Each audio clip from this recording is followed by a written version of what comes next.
Hey folks, Steve here with another Axis Empires Ultimate Edition Tora scenario video. This is part two, and really is going to be the second half of the first turn. Last video, we spent a lot of time just trying to figure out exactly how we were going to execute our, Plan Z, Operation Z activities with the Japanese, and we've seen a lot of good movement all around the board.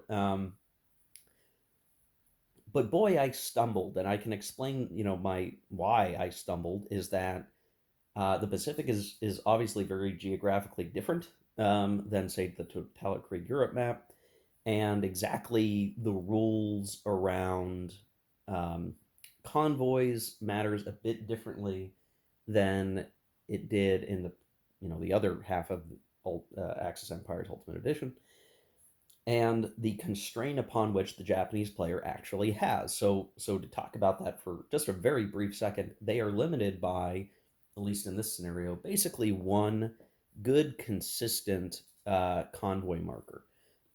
Now that is supplemented by inherent natural supply convoys in many places around the map, around what would become the main Japanese defensive perimeter in the Pacific.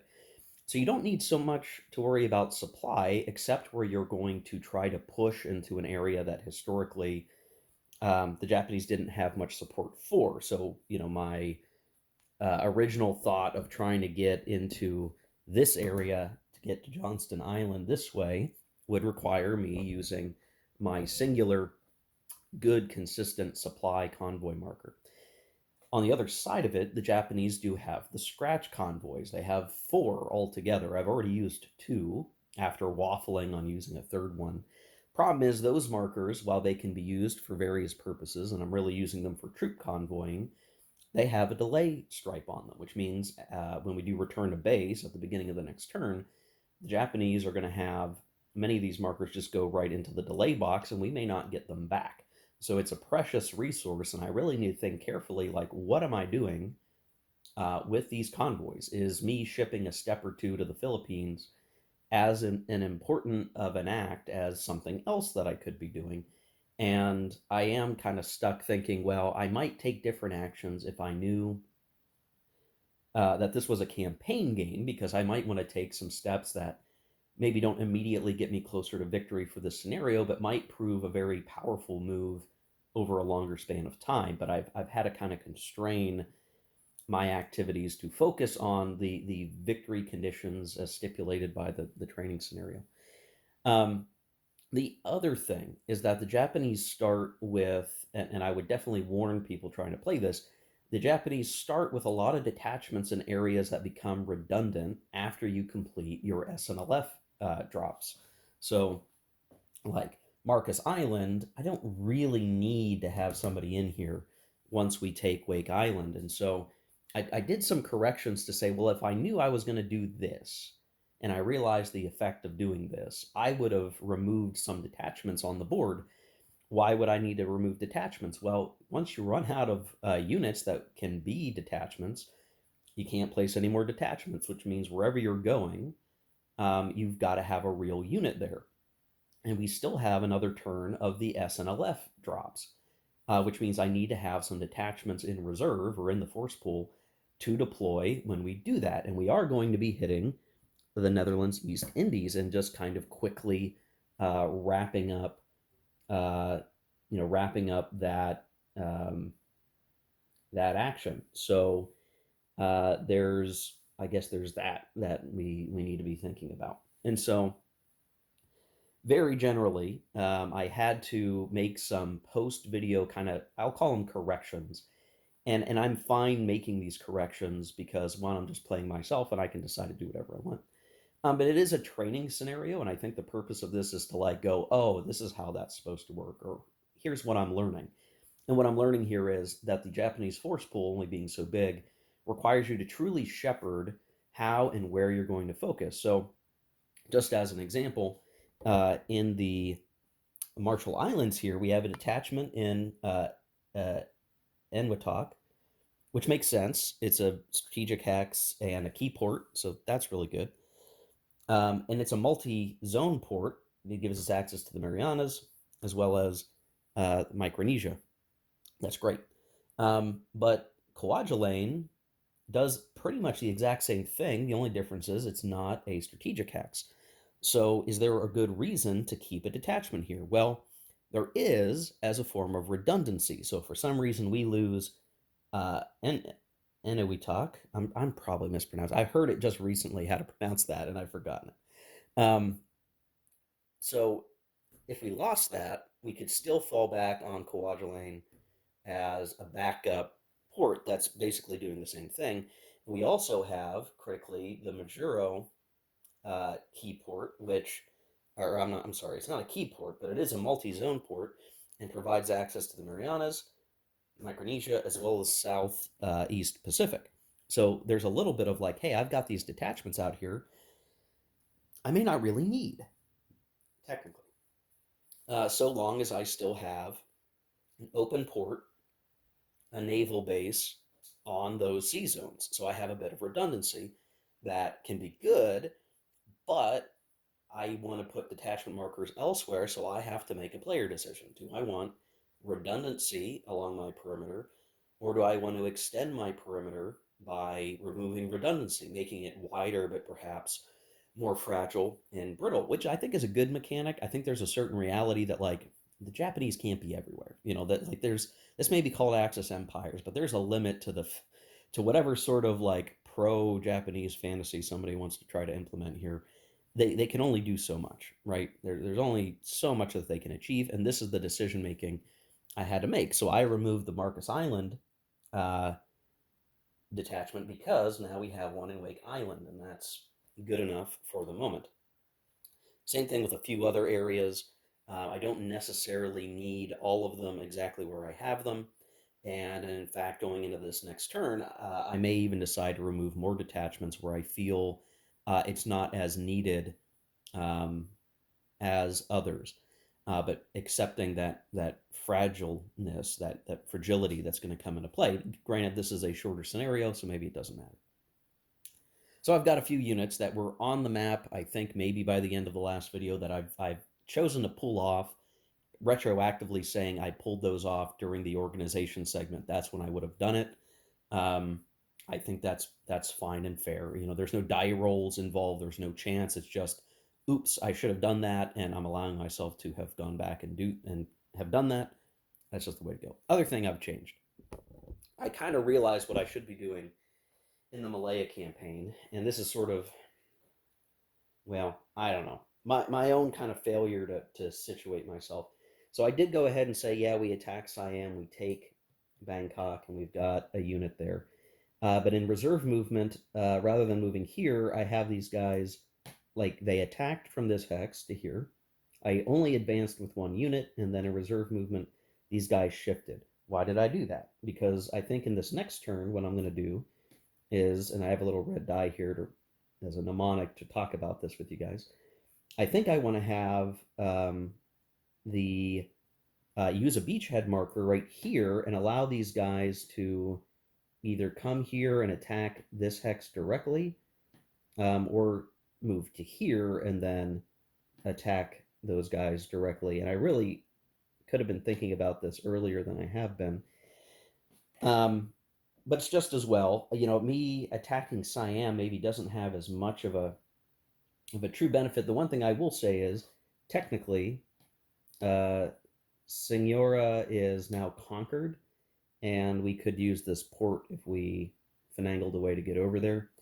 Um, just one of those weird, funky things. Like we've got kind of different ways that we can operate this. And even what I could have done was I could have said, and maybe I'm going to even fix this right now. Let's just say I did um, decide to pull off another detachment marker and had just said like, well, let's, you know, in reserve movement, this guy moves like that because he's got two movement. We leave a detachment. Granted, this is dangerous because of the British way to move, but we could move here. These guys could very simply come into the open port. There's a lot of different things that we could do here, and so I maybe am not playing super optimally for for the Malaya campaign. I'm less worried about that because I do think I'm going to have a strong showing at Port Moresby, and that's because I am setting myself up here a bit to deploy now that we have control of Rabaul, and it is a multi-zone port according to the terrain key. We're going to have an assault towards Port Moresby, and I've got some different ways to do that. And one of the things I fixed or I changed with this, and I'll remove the dice for this, is instead having this guy ship in the reserve movement to Rabaul, because now we can send him somewhere through the Coral Sea. And now's a great time to start looking at doing that. The reason why I want to do that is I've also got this unit here up in Majuro, and what I can do is because of this key port, I can put a scratch convoy here. I can move my troop convoy to here in this next coming turn and basically get some of these guys situated over here, basically, if I want to. I can figure out the way to do it with my support markers, but basically have an attack here. This is going to force the British to, can kind of see this coming. So they're going to have to get a unit into Port Moresby. But even when that happens, we've got a pretty good chance to take it, mostly because the SNLF unit is a Marine, which gives us a combat shift. So we've got a pretty good chance of clearing the hex and taking Port Moresby just for that reason alone. And I think that is certainly a worthwhile venture for us to try to do. So sort of rethinking as I was staring at the map, what are the better moves to make? This is going to cost us the rest of our scratch convoys, which means these units will be kind of in a defensive posture for the rest of the scenario. But keeping in mind, we're in good shape otherwise, and we're effectively getting what we need. The allies in this training scenario really don't have that much power to respond, and even as we play their card events, you'll see they're not getting a whole lot to make a difference. The final thing I need to consider for victory is the Japanese. So if I grab, let's say we do get Port Moresby, while I can still try to get into the special hex in China, that matters less. I'm still going to try to make my way down to Singapore, but that matters less because we'll have control of Wake Island and Port Moresby. Let's just assume we get that far. Well, that satisfies one of the victory conditions. The other is we need to push Axis Tide to 2 victory points. Now, I had to be careful and kind of go read and make sure I understand the counts of the VP markers, but let's just talk about what the strategic value is right now. Hope is part of the Axis faction, so they control that. So they control this strategic hex, this strategic hex. We have Hong Kong, so that's 3. We have an allied collapse marker in the strategic box, so that's technically 4. We also have Davao, which is 5, and Rabaul, which makes 6. Here's the rub. We currently have the Philippines active, and the Allies control this gray hex of Manila. So that brings us down to 5, which would still only be Axis Tide 1 victory point. When we attack into the Dutch East Indies, for a brief moment, the Allies will control Batavia, but we will quickly grab Balikpanan and Batavia. So the -1 for the gray hex will go away, and we'll get another +1 for this strategic hex, which will push us back up to +6. That's 2 VP. We'll meet that victory condition. But we need to do both. So as we look into this next turn, where we're going to have more Plan Z, Operation Z activities, we're going to be doing some special drops of detachment markers into the Netherlands East Indies, gaining control of that territory. We won't have control of everything, but I think that's fine. We just need to win the scenario, and I think we're going to be able to do that. So that's the thinking. Those are all the corrections that I've had to follow through. And now we can jump right into the Allied turn. So the Allied turn, starting off with their card, they have Pacific Mobilization. So we need to apply European commitment, and the reality on this one, is I'm just trying to take a double look here. An allied faction performing this event may select one support unit in its force pool and place it in the delay box on the TK map. Okay, so that's only in a combined game, it looks like. Oh, sorry, hold on.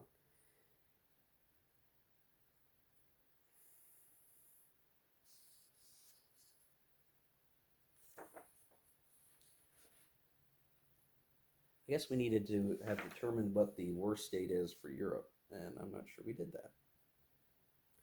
Or it's not even really in the scenario itself, which is somewhat problematic. Um,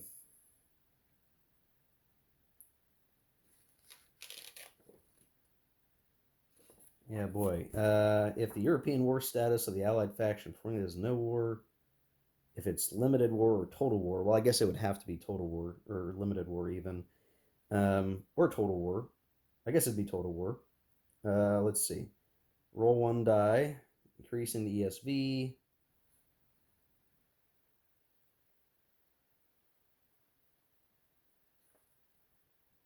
Is this a bad event?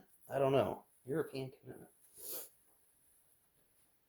So we would potentially raise the ESV level, and we would roll another die. Just do that. So one.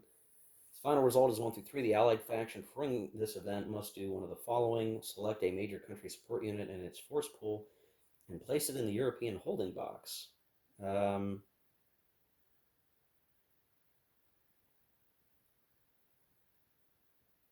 and are there any units in the European commitment holding box? I need to find it on this map. I'm not used to where it is. So this would be very bad for the Americans, actually, because they could lose their carrier fleet. So one of these, they should have used it last turn if this was going to come.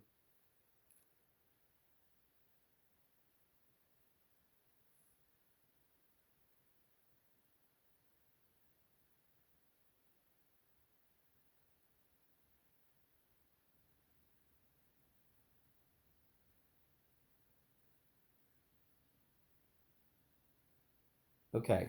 So having known that this was coming, I probably would have tried. Oh, so yeah, here's the problem. If we went ahead and just played this as is, and the 50-50 chance was already scary enough, um,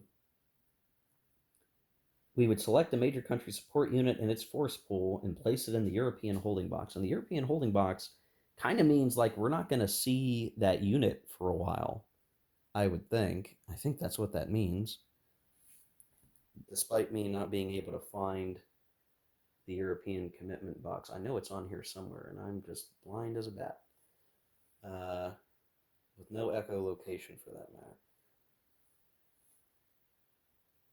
Well, what did I do with it? Where is that thing? Oh, it's on the player aid sheet. I got it. Okay.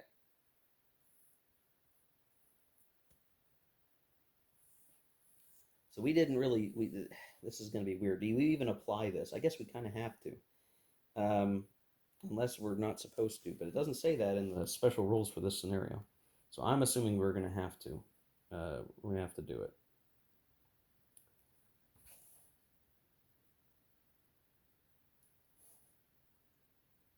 Yeah, I'm not seeing any reason not to. So had I known that, right, we're basically going to lose. It's as if we're losing the carrier fleet already, and I don't want to like that's rough. I If I knew that this was a 50% chance, I think the Allies would have played their carrier marker and forced one of the Japanese carrier markers to go to the delay box. So we're going to go ahead and just say that's what happened, rather than get hit with this Europe commitment, and then there is no uh, allied support marker to go um, into the box, and that's it. Ay, ay, ay. What a thing. Okay, so that's another thing to learn. Before Pacific mobilization, if you've got an unused fleet that you can use to take one of your enemy support markers off the board, you might as well do that. Lesson learned.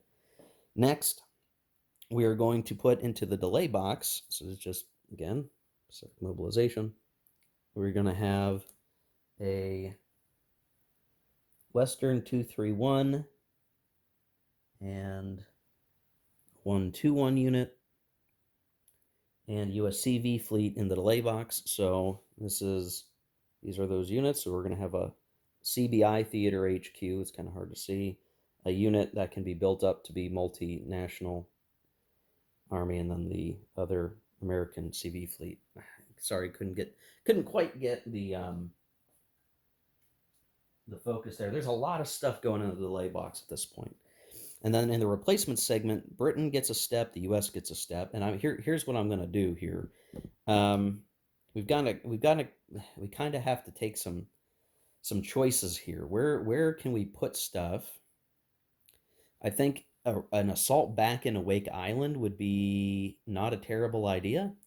And so I'm certainly going to want to, but we also need to be defensive. And we don't have much in the way of transport convoys, do we? Oy, oy, oy. At least for the, well, we're gonna get these ones back. So we're gonna get 2 supply troop convoys back for the Allied turn, and we're gonna need to use at least one of them. Um, well, I guess the British are gonna get one too because we'll probably pull that off the board. So we can kind of get what we need. What I want to make sure is we get a unit or two into Midway.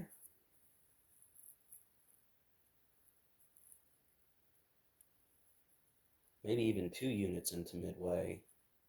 And then that gives us a chance to shoot for Wake Island. So what we'll do is we'll go ahead and put an American step in the Western US box. That's where we kind of have to put that guy. And what we'll end up doing with the Americans is um, putting convoy markers here to ship units into Midway and the Hawaiian Islands after we vacate it. Or I guess we're going to need to keep a unit there. Funkiness. Well, we can put a detachment. So the Americans are going to strengthen up here in the north. And then for the British, we're going to use our replacement point to build an Australian unit, which is legal. And we're going to stick this guy in Townsville. And what we're probably going to end up trying to do is ship him up to Port Moresby. And this is maybe, and by the way, we couldn't have put a Japanese unit here to stop that transfer because we didn't have a port down here to put the unit. So this is their chance to put some defensive strength there. I would otherwise be wanting to put defensive strength in Sydney or to help protect Townsville because the Axis could come down and try to take Townsville, but due to the victory conditions of the scenario, we're going to be going for Port Moresby. So we're going to put that unit there. We've got our Americans built out, and that's going to be it for the card for this turn at least. Understanding that there's no political event stuff or conditional events on the American or the Western Allied card. So that's all they really get. So support marker. Well, again, there's not much to do here. We're going to get return to base, our several convoys, and we're going to do a troop convoy in the Coral Sea. We're going to do a troop convoy in the Central Pacific, as well as the Northeast Pacific zones. And that's really all the support markers that we have to use right now. So the Allies are kind of stuck on that. But when we go to operational movement, we'll see, okay, we're going to move this guy directly into Port Moresby, and now we have defensive strength there. For the Americans, and this will be kind of hard to see because we're off in glare land, but you can see the green counters here are either detachments or corps. Boy, I should probably think about changing the camera angle here soon, guys, but for now, I'll just make it easy and say, okay, well, we've got, we're going to have a detachment. We're going to leave behind a detachment in Honolulu, and these guys are going to pop into Midway. This guy's going to pop into Honolulu, and that's uh, the operational movement. Now, combat, well, and I should say this, that we've got potential operational movement here uh, elsewhere. And say, like, do we start to do this? I don't think these guys move. I think they want to hold India. But the Chinese do have an opportunity here to try to make something happen. None of them are particularly good attacks to execute, I should say. It's almost purely defensive capability at this point. Um, so maybe there's not much movement to actually perform. All right, never mind. I don't think that we're going to do anything up there. Nothing looks good. We have an HQ here, but it's really only good for defense. There's really not much reason to make a try because it just isn't gonna make that much of a difference up there. They just want to delay and hold the Japanese as long as possible, I guess, is the thing. Um, so looking over for reserve movement, again, this is one of those, do we try to do much else? We really don't have very many options to move units around, really limited, but the Americans can prepare for counteroffensives against the Japanese by moving another step into Midway and another step into Honolulu. And what the idea will eventually be is to try to make a strike at Wake Island, and that's going to be one of the things that the Japanese can try to achieve, um, depending on what the delay segment looks like. So with that complete, combat reserve, all that's good. Conditional events, I don't think any are going to apply. Though keeping in mind that there's a whole boatload of these. I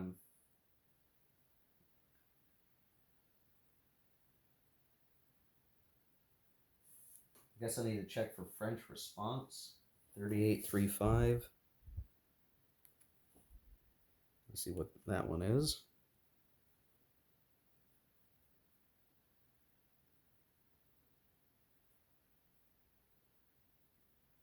Okay, so we can so this is a special thing. We're going to be able to activate France, and we get a detachment in Noumea, which is important because that's a key port, multi-zone port. That's going to be good for the Allies. So that does apply. We're going to activate France as a Western minor country. Not that France really has a lot of stuff on the board, but getting a free detachment here, providing an American naval base, an air base, um, is good for the life cycle. So it's good that we check that, I guess. Um,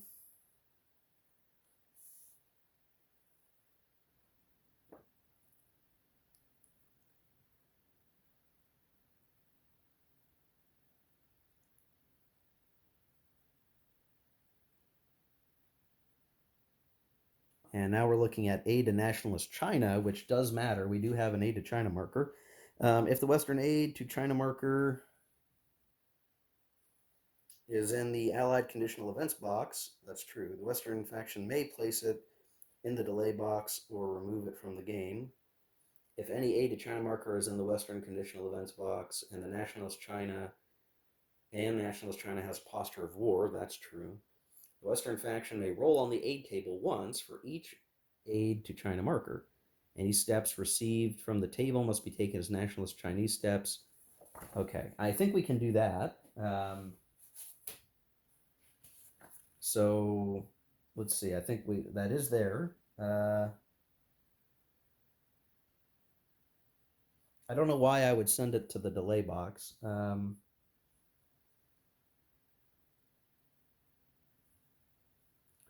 So, okay, we're going to roll on the aid to China. +1 of limited war is in effect. No.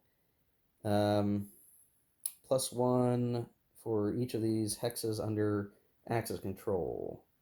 Lan Chao. No, I don't think we have control of Lan Chao. That's not the case. Ulan by Tor, 5621. I'm not sure where 5621 is.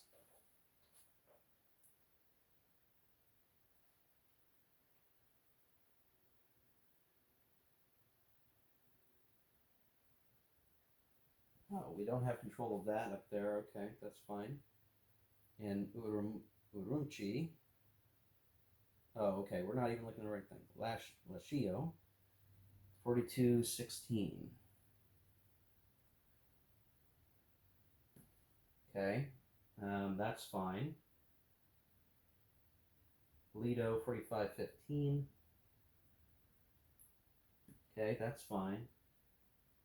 And Kunming. Well, that's all fine. So this is just straight die roll for aid. And we get an infantry step, which is good. So we're going to stick, let's see, where do we need the most help? Probably Szechuan. So we'll stick a Szechuan uh, step in there, and we'll work with that. And so that's some goodness, I guess, for the allies that they have the ability to get some help. That's good. Um, yeah. All right. Cool. Well, that's good. We checked that. All good.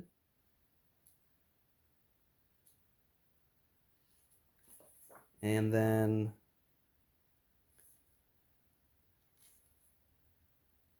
yeah, none of the other stuff matters here. So okay. Finally, as usual, we've got the delay segment, and we've got a fair number of things in the delay segment to process. So if I zoom in and show, there's a whole bunch of stuff um, up here and up there that's going to matter. I actually think, yeah, CV fleet, you go up here. CV fleet, you're up here, up here. Um, and yes, I think that is fine. Actually, the convoy markers maybe ought to be up here, um, or maybe not. Okay, all right. I'm gonna go take care of the delay die rolling. I'll show the aftermath of that. Okay, so here is the turn track after we did the delay markers. I'm going to go ahead and say that this is a triumph for the Japanese. The die roll modifiers, and I think I'm getting this right, are a net -1 for the Japanese, which is good. They did grab Brunei, which is giving them oil, which means we don't need to worry about the oil embargo delay. And they have one victory point on the VP track, and they'll likely have two by the time we get to spring, but one. So a -1. The die rolls were fairly kind. We got our troop convoy. I think that one was already there by setup, but the CV fleet is coming back. Quit India is coming in. Then we're going to get some additional stuff. Surface fleet won't be until the last turn. We're not going to get our logistics marker for better or for worse, but you can see we actually got a deep 6 roll for the British fleet, which was not good. And then the rest of the Allied rolls were all pretty bad. The Allies aren't enjoying any die roll modifiers yet. The US commitment level is low. So, best as I could find, there was no real die roll modifiers that helped them out here. So, because this is only a 4-turn training scenario, right? And you figure turn 1, turn 2, turn 3, turn 4. Okay, the U.S. is going to get a surface fleet back. They're going to get some troop convoys. They're going to get some air cover help. But by the time those things come in, the Axis should be feeling pretty good about where they're at in grabbing and controlling and holding the relevant areas. At least we'll see. We've got to roll some dice to figure all this stuff out. I think the main thing is the Allies are going to have limited capability to get into Midway to try to take, or not Midway, sorry, Wake Island, to take Wake Island back. They simply are not going to have the support marker coverage to do it, and they're probably going to be able to be contested by the Japanese. So just this is one of those funky things. Based purely on these die rolls right here on turn 1, I can almost guarantee this will likely be a Japanese victory for the training scenario. Now, in a campaign game, you would see, okay, well, we're enjoying that first year of the war for the Japanese, but then things start to pile on from there into the rest of the war, and who knows what the campaign game would entail at that point. But I do feel like these delay die rolls matter so much to the way that the rest of the scenario is going to play out, at least in the Pacific.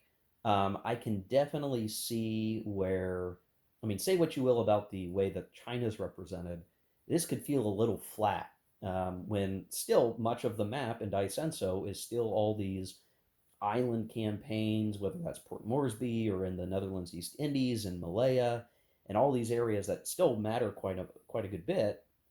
Then the question really ends up being like, uh, what? How do you really feel like you have enough die rolls to handle swings of luck? Because like I said, like just this turn, it kind of breaks it out. Like the allies aren't getting much at all. They don't have much in support markers. They're not going to have much any which way you want to look at it. Their capability to operate has dropped significantly, and that's all the Japan really needs for these next couple of turns to seal up the scenario. I can definitely say having read through the Schiffskrieg rules, I would feel much better knowing like if we were playing with Schiffskrieg, a lot more die rolls are involved that would be determining how bad the situation really is going to be. Um, but that still requires some scrutiny when we play the next scenario and I try Schiff's Krieg. But I definitely see like there's going to be a lot of value in playing Daisenzo with Schiff's Krieg because you just need that little bit of extra stuff to kind of help rationalize what's happening here and the abstraction. So as we go into the next turn, right, we put this in. What happens? Well, we're going to get these troop convoys and our carrier fleet back. You might see this as when I look like where did the U.S. carrier fleet end up? Well, they ended up out here in the summer of 42. Both carry the well, one's a reinforcement, one had the combat. So we would say that the Japanese won a carrier battle of some sort uh, in the months following Pearl Harbor, I guess is the way to look at that. But everything else here, all kind of middling capability that's going to come back. Maybe some amphibious invasion capability at the end to try to win back a vital victory hex for the scenario. But yeah, now we have quit India, and I need to think about. I need to go figure out how this is going to work again. So quit India is important. When this marker is removed from the turn track, place it in the strategic warfare box. So just right over here, we're placing it there. What are the effects? While this marker is in the strategic warfare box, the Western faction cannot take British Indian colonial steps as replacements. Also, Western ground units in Ceylon or India, so that whole part of the map, cannot enter hexes outside of Ceylon or India during the Western Operational or Reserve Movement phase. This marker is immediately removed from the game if a Japanese ground unit occupies or enters a hex in Ceylon or India. It is also removed by the play of the Western cards Indian Independence and Gandhi Arrested. So, what this allows us to do is kind of not worry too much about India and Ceylon until we would want it to. For the purpose of this campaign, it takes away some of the operational flexibility of the Western faction because they're always going to be in some level of danger with Rangoon. It's kind of a stalemate here, and then the rest of these guys can't really operate or help. It allows us to focus on Malaya and everywhere else on the board at the moment. Okay, so I think this video is long enough, guys. I'm sorry. This is, I will say, coming out of the gate, much like to Krieg, there's a lot of learning involved to understand the do's and the don'ts here and what makes sense to do versus what doesn't. I, for instance, kind of had an extra Operation Z action or Plan Z action to grab Brunei for the oil, and that ended up allowing us to have a better die roll DRM rather than wait for the second turn to try to get into um, the Dutch East Indies. Though I can say on this first turn, I could have alternatively said, we're going to go in here first and try to capture these with the SNLF markers. But I chose a different approach for some of that. So all those kind of bits are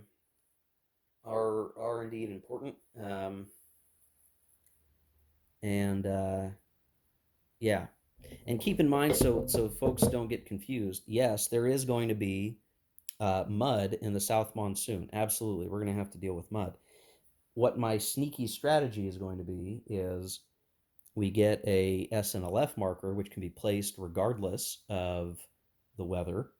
And markers are not support units, so I can put my troop transports here, and we can transport these guys like so. And then it's still going to be a tough fight here, but we'll have the ability to try. I'd love to put an air unit here. It's within range of Rabal, which is an air base, but the mud will keep us from doing that. So it's kind of a chance die roll, but one that I think has a reasonable chance at success. That we're going to try it. So that's where we're going to head next turn. So all right, well that's it for this video, guys. In the next video, part 3, we're going to do at least turn 2, if not more. I will probably increase the pace because now, as these plan Z actions are going to start to go away, the moves are going to become a lot simpler or easier to execute, and we'll be able to go from there. I do need to think very carefully about what I'm going to do with my next 6 and last, probably 6 Z actions, and I've got a pretty good idea. We're going to take the important hexes of the Dutch East Indies. We're going to very likely use 1 or 2 to do a surprise move of units from Japan into areas of concern.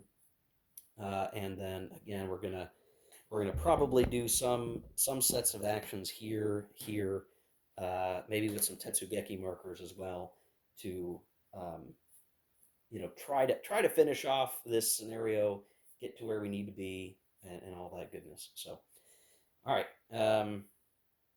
yeah, I'm gonna go. I'm gonna go. We'll see you in the next one, guys. Take care. Keep on gaming.